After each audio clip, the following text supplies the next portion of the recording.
৪৭তম BCS পরীক্ষার্থী শিক্ষার্থীদের স্লোগানে টানটান উত্তেজনা বিরাজ করছে শাহবাগ এলাকায়। একদিকে বিক্ষোভকারীরা স্লোগান দিয়ে উত্তপ্ত অবস্থা করে যাচ্ছেন, অন্যদিকে আইন শৃঙ্খলা রক্ষাকারী বাহিনীর সদস্যরা চারদিকে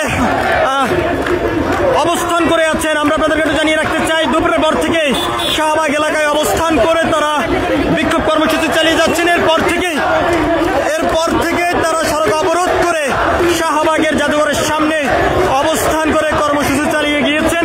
তবে এখন থেকে কিছুক্ষণ আগে ব্যারিকেড ভেঙে তারা শাহবাগ যে মোড় এলাকাটি রয়েছে সেই এলাকায় অবস্থান তারা করেছেন এবং চারপাশটি তারা ব্যারিকেড দিয়ে বসে যাচ্ছেন। সড়কে অবস্থান অবরোধ করে তারা বিক্ষোভ চালিয়ে যাচ্ছেন। আমরা আপনাদেরকে সেই চিত্রটি সরাসরি দেখানোর চেষ্টা করছি।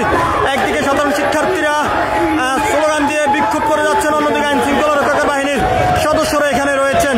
দুপুরের পর থেকে যদি ঢাকা বিশ্ববিদ্যালয় এলাকার যে সড়কটি রয়েছে সেই সড়ক দীর্ঘ সময় পর্যন্ত বন্ধ ছিল, তবে এখনো পর্যন্ত সড়কগুলো বন্ধ রয়েছে এবং শাহবাগের যে আশপাশ এলাকা রয়েছে সড়কগুলো রয়েছে সে সকল এলাকার সড়কগুলো বর্তমানে বন্ধ রয়েছে বিক্ষোভের কারণে। আমরা আপনাদেরকে একটু দেখানোর চেষ্টা করছি, টান উত্তেজনা বিরাজ করে যাচ্ছে শাহবাগ এলাকা জুড়ে।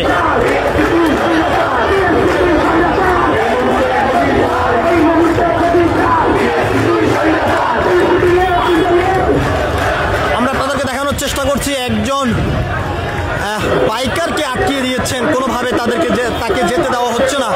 আমরা আপনাদেরকে সেই চিত্রটি সরাসরি দেখানোর চেষ্টা করছি।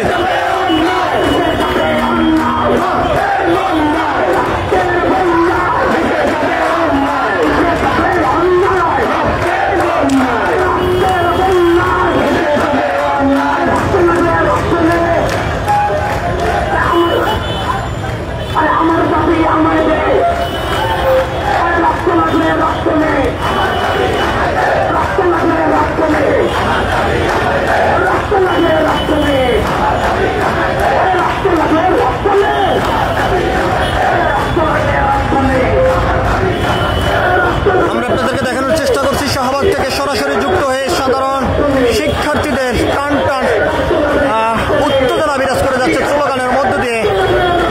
দুপুর থেকে শাহবাগ এলাকায় জাদুঘরের সামনে অবস্থান করে সড়ক অবরোধ করে বিক্ষোভ চালিয়ে যাচ্ছেন তারা। ৪৭তম বিসিএস কার্ডের যে রিটার্ন পরীক্ষা রয়েছে সেটি সময় বৃদ্ধি করার দাবি নিয়ে তারা রাজপথে অবস্থান করে বিক্ষোভ কর্মসূচি চালিয়ে যাচ্ছেন। আমরা আপনাদেরকে একটু দেখানোর চেষ্টা করছি, এখন থেকে কিছুক্ষণ আগেই সেই ব্যারিকেড ভেঙে তারা শাহবাগ এলাকায় যে সড়কটি রয়েছে অর্থাৎ মূল যে প্রাণ কেন্দ্র রয়েছে শাহবাগের সেই প্রাণ কেন্দ্র অবস্থান তারা করেছেন এবং চারদিকে ব্লকেট দিয়ে তারা অবস্থান করে বিক্ষোভ কর্মসূচি চালিয়ে যাচ্ছেন। তবে যমুনামুখী যে সড়কটি রয়েছে সেই সড়কের মাথা